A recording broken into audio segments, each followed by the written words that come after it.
WOCA. Ocala.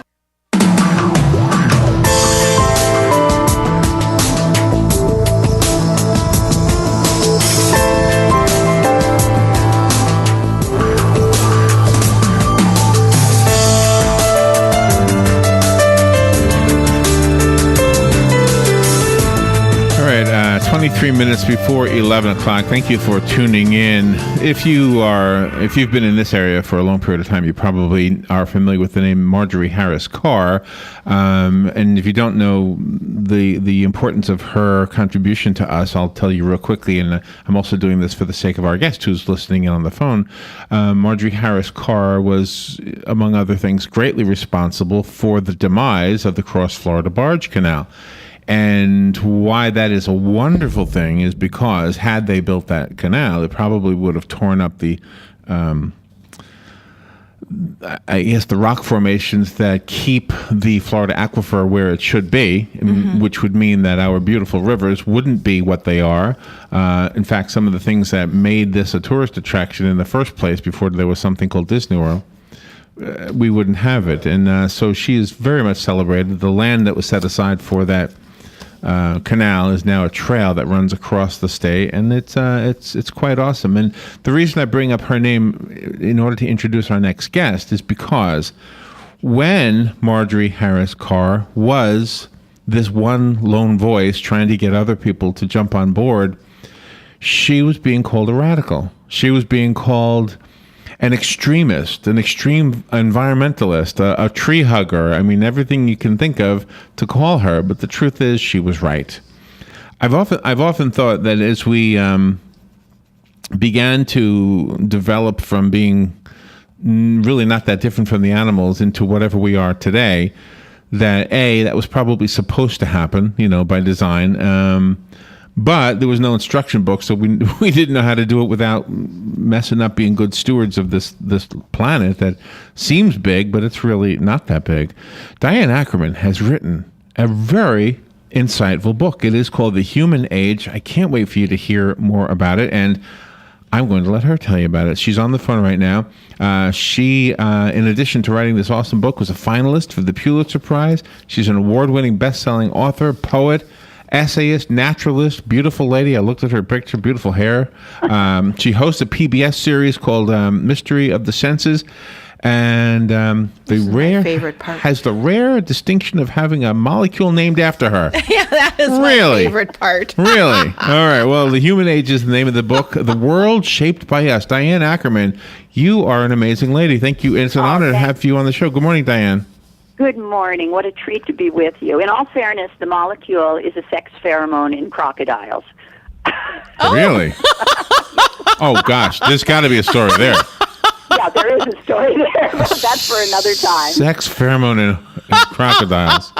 Because I've worked with endangered animals a lot, and some of the ones I've worked with have been alligators and crocodiles. Are you here in Florida? Where are you? No, I am in Ithaca, New York, a lovely latter-day hippie community. Where there is no alligators at all? No, only two-legged kinds, I guess. So you have something in common with Marjorie Harris Carr. Well, I must say that was perfectly the right thing to do. We need right now to be out there making a difference by including the animals that we've tried to banish, that we're driving extinct, to make it possible for us to re-experience nature. I'm very much an optimist about our future as a species and about climate. I'm a realist. Climate change is absolutely real. It's urgent. We need to take care of it right away. But we are not hopeless or helpless or powerless. We are an extraordinary species. We are very strong-willed, unbelievably inventive. To a large extent, it's our inventiveness that got us into this mess. And we can refocus it to help us have a healthier relationship with nature as we continue in this century. I do agree. I think the expression "the tail wags the dog." The tail that wags the dog is paid for by people who benefit from not paying attention to environmentalists, and so we are kind of manipulated into hearing phrases that make us think that somebody who is adamant about doing something that's right for the world, for the planet, is a nut. We're manipulated to think that, but at the same time, if it wasn't for those quote unquote nuts, we would not be good stewards as a human species. And indeed would not survive. The planet itself is not at issue. The planet will survive just fine. Nature will survive just fine. The question is, will it be the kind of nature that can support life for us? And we are fully capable of doing that. The United Nations panel on climate change said the climate is real, but we have the technology and the resources to curb it, to stop it from getting worse.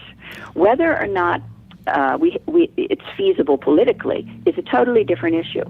And that's where we come in, and we are out there demonstrating in the climate marches, and we are emailing and voting our Congress people and so on. But individuals can make a difference right around their own homes. They can have a lot of fun by volunteering to help with the kinds of wildlife corridors and rail trails and so on. Oh, yeah, that we're talking about. Planting trees is one of the best things that anybody can do. We have a lot of that. There are a lot of people here that volunteer to do those things. In fact, it's usually a featured piece in the local newspaper when everybody gets up and cleans the local rivers and things like that. Or they even get divers to go down into the lakes and pull out the junk. And you know what it is? It's just careless or thoughtless people that throw trash. Well, I think it's really important that we remember that, we've created a lot of planetary chaos that we didn't mean to, but we didn't mean to. It's not that we are inherently bad people or a bad species. Right. We didn't know what we were doing. We have already proven that we can change the world. We've changed the whole planet to suit us. And we haven't done such a great job, but we know we can do it, and we weren't paying attention. And now, think what we could do if we focus our efforts. And you take it one step further by focusing on the work of Bonasar, because you talk about what happens to people after they're able to have children. Should they still be able to be on the planet? And the and his work, allowed him to help with back pain, slip discs, just keeping the human body in check, also, not just the environment. Yes. The book is very much about our changed relationship with nature, all of nature outside of us, so that's climate change and sustainability and stuff like that, but the nature inside of us too. We are not the same animals that we used to be. We've added so many extensions to our senses, and we think it's totally natural that human beings now can fly 500 miles an hour through the sky. Totally natural that human beings can do giant calculations of speed and so on. We have changed who we are, but also medically. I visited Larry Bonasar, the person you mentioned, who is 3D printing with live cells human ears for children who are born with deformed ears. Isn't that amazing? It is amazing. I've held one of them. Wow. It greatly alters their lives. And also he's doing cartilage for the neck. Think how many people need cartilage that is perfectly tailored to fit their body. And that's what they're working on. Plus, people are 3D printing organs. Now we're very close to the point where we are going to be able, if we need a new, lung, to go in and have one measure-made, bespoke, for us. Isn't that amazing? What you were saying, though, ethically, is that it will bring up a lot of ethical questions. Excuse me, we'll be living longer as a result. And if we know we are replaceable, will we become more reckless? So many of the things that are taking place now in a very exciting way, being able to genetically revive extinct species and so on, all of these things have an ethical component that we're going to have to think about. We can bring back Neanderthals. Would it be smart to do that? We can bring back a woolly mammoth. Wouldn't that just become another invasive species? We have so many interesting questions. We are now capable of nanoparticle coating everything in a hospital with an antibiotic substance. And people would not get the MRSA that they've been picking up and all these other things. That would be great. But suppose it interferes with the helpful bacteria that we need. So we are discovering that at precisely the time that we have become masters of the whole planet and of ourselves, that we need to step back and really think about it, because we may be putting ourselves in danger in some cases. And the question I have, and we have to take a little break, but the question I have is, how do we know until we do it? It's kind of like the invention of the car. I mean, it looked like a good idea, and it is. We still love it, but at the same time, we never predicted all the pollution that this would create, because we never imagined gazillions of people would own them. Yes. That's true. But now our greatest invention is our self-awareness. I think this is a great turning for our species, a great moment in which we were becoming aware of ourselves, what we are capable of, what we have done, and what we need to do. We don't need to be geoengineering on a big scale. That would be very dangerous, for example, trying to change the climate of the planet on a big scale. People talk about putting mirrors up into orbit and stuff like that. But there are lots of research projects like that can be happening in small ways at universities and research centers. Wow. And you're right, we need to be exploring all of this.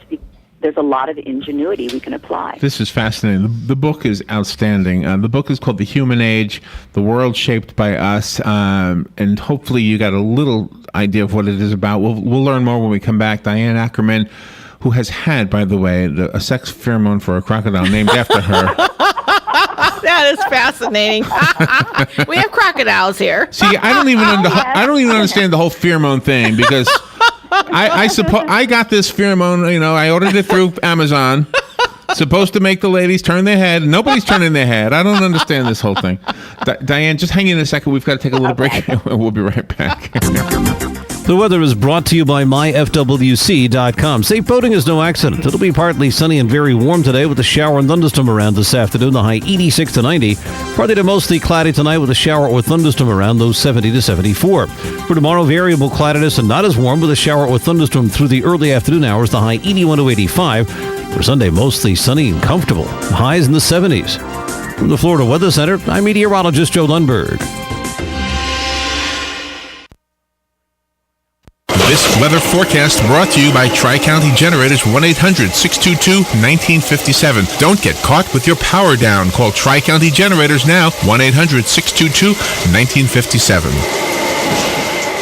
Are you tired of not using your home's outdoor space for entertaining or relaxation because of all the bugs and leaves? Consider adding a beautiful screen room or glass enclosure. We are Superior Aluminum and Design, a family-owned and operated business with 20 years experience in the aluminum industry, and we are accredited by the Better Business Bureau. If you appreciate superior workmanship, call Superior Aluminum and Design at 817-8058 or visit us on the web at superiораluminumdesign.com.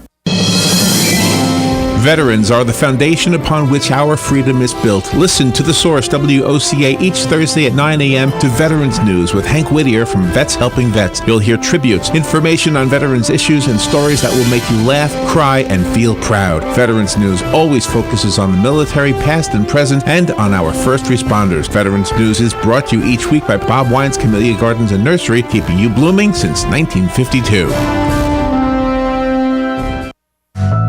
Hi, Danny Werfel here. Get moving with Florida Credit Union's fast and easy loan approval process. Let Florida Credit Union start up a new car loan for you today. No more waiting, hassles, or stop signs. You can even apply online. With a strong financial team behind you, you can enjoy great rates and fast approvals. It's all about personalized service and a streamlined process. Florida Credit Union, connecting your money to your life. All right, let's see, about 9 minutes before 11 o'clock. Wow, 9 minutes to talk about a subject that is so fascinating, and there's no way. You have to get the book. That'll be the only way you'll get everything. It's called The Human Age, The World Shaped by Us. It is written by our guest, Diane Ackerman, and Robin just told me that pheromone I was talking about was supposed to make me confident. That's right. I kind of was confident. I'll tell you the truth. It did work. They find you more attractive, yeah. It didn't happen, but the confidence was there. I was a little cockier than usual. Well, thank you for doing this. Now, the way we started out for the listeners, I bet they were thinking, okay, we're going to talk about saving the trees and cleaning the water again, but you really take it to a way different dimension. I'm interested in how we have changed all of our ideas about nature very recently. We've been on the planet for 200,000 years, but if you think about it, all of the wonders that we associate with everyday life, almost all of them, came about in just the last 200 years. In the last 20 years, things are developing at a mind-boggling pace.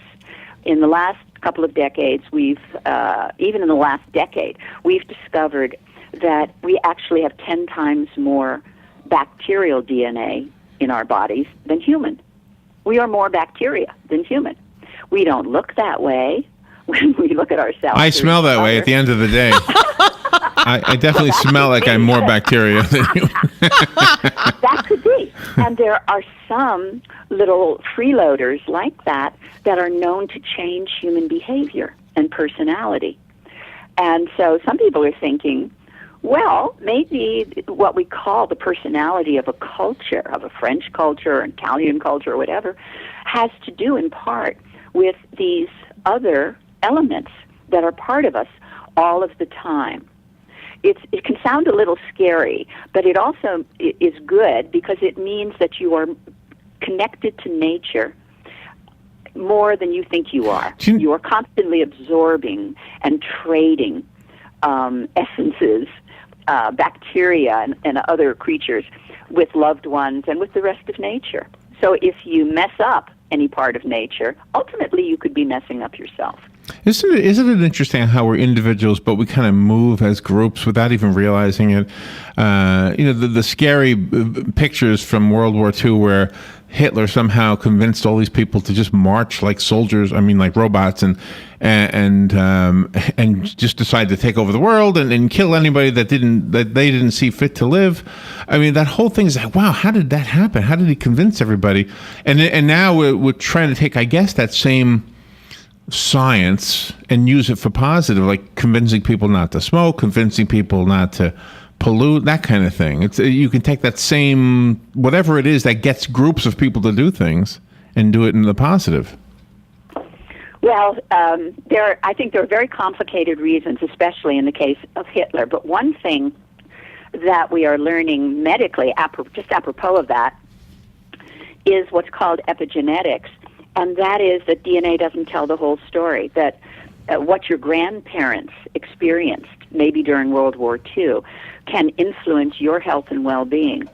If they experienced atrocity or famine or any kind of horrible stress, the DNA gets tagged, and the tags get passed down. And this helps to explain why not just Holocaust survivors, but the children of Holocaust survivors and their children very often also experience some trauma. It's been tagged in the DNA. Wow. Is that true for animals across the board? Is it true for just humans or everything? I don't know, but I assume that it is true for all animals because we are animals. We're great apes. And it is certainly true for humans where the tests have been done. But the good part is they're also finding that these little tags that tell the genes to become active or to become passive, that we can figure out how to manipulate some of them to improve the health of people also. So if a gene has been turned off, we can turn it on and so on. Is this going to help people keep more spiritualness about them and more belief in whatever entity they believe in? I don't know if it will do that or not. The religious factor, hard for me to know. I feel a very profound sense of spirituality. It's a kind of eco-spirituality. I believe in life and the wholeness of life, and I believe that people can improve their behavior towards one another, and that all of nature is sacred. Do you know what's weird? And we are a part of it. Do you know what I've often thought? Like when you go to Universal Studios, for example, and you see like this fake New York skyline, and then you walk behind it and you see it's all fake. I mean, the Earth, compared to the other planets, is almost like that. It's like Earth, it's like if you say to a child, what is the moon made out of? What is Mars made out of, right? Oh, it's made out of dust. It's made out of whatever. Right. You say, what is Earth made out of? It's a gazillion different things. We've actually, we're responsible for remaking Earth exactly the way we want it. We have changed everything. We have changed the outlines of the continents. We have wired up the whole planet. Earth is the only planet that sparkles at night everywhere. And if you were a visitor from outer space, you would see the planet and know immediately that there were intelligent life forms, because the lights at night are patterned. They're very methodical. They were done on purpose. Why do we feel the need to live not just by day, which is natural to us, but also by night? We have become unlike all the other animals. We have extended ourselves into our environment to the point where we now decide what plants and animals we want to share the planet with. This is not something any other creature has ever done. We have generally vexed and bothered every plant, every animal on every continent, and in every ocean. That's true. That is really true. So can I ask you the new word that I learned? I don't know what it means. Anthropocene. What does that mean? Well, this is a word that you're going to hear a lot of by 2016, because all the textbooks are going to have to change in the schools. Because we now have so become in control of the whole planet, scientists feel that we really need to change the name of our era from this very boring geological name, Holocene, to one that better reflects the dominion that we have on the planet. And they chose Anthropocene, which translates as the human age. Oh, wow. So it's not, like Jurassic, that you identify with dinosaurs. This is the human age that we're just beginning. You know what you need? You need a Steven Spielberg movie. Then everybody will know the word Anthropocene. Anthropocene Park. That's we only have 1 minute left. I am enjoying the conversation so greatly, so the 1 minute statement is a little disappointing. Diane Ackerman is the author of the book, The Human Age. I have a copy of this beautiful book, and I will give it away. If you call me and ask for it, 622-WOC. The rest of us have to go buy it. Diane, can you give us a website? Yes, I'm at www.dianeackerman.com. And on Twitter, it's at Diane S. Ackerman. Okay, at Diane S. Ackerman. And is the book available at the other places, Amazon, etc.? It sure is. That's another thing changing the world. Delivering books by what do you call that thing? Drone. That's right. Diane, you are great. Thank you so much for being on the air with us today. Oh, it's a pleasure. That was fun. Have a great day. Yeah, you too. We will take a little break and we'll be right back. This is The Source, WOCA Ocala.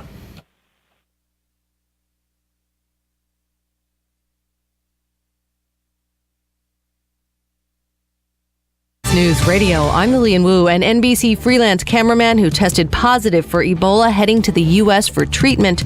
The team he was with will be isolated. Meanwhile, more details on Thomas Duncan, the Liberian man who's being treated in Texas.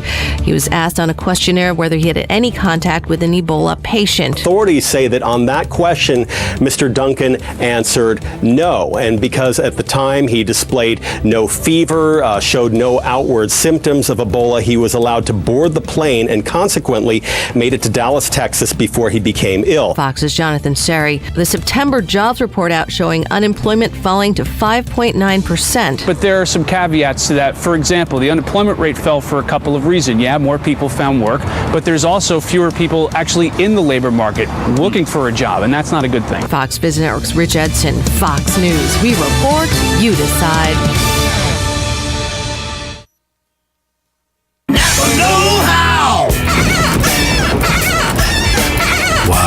Is that an angry monkey screaming at you? Nope, it's your windshield wipers, and they're literally crying out for you to replace them.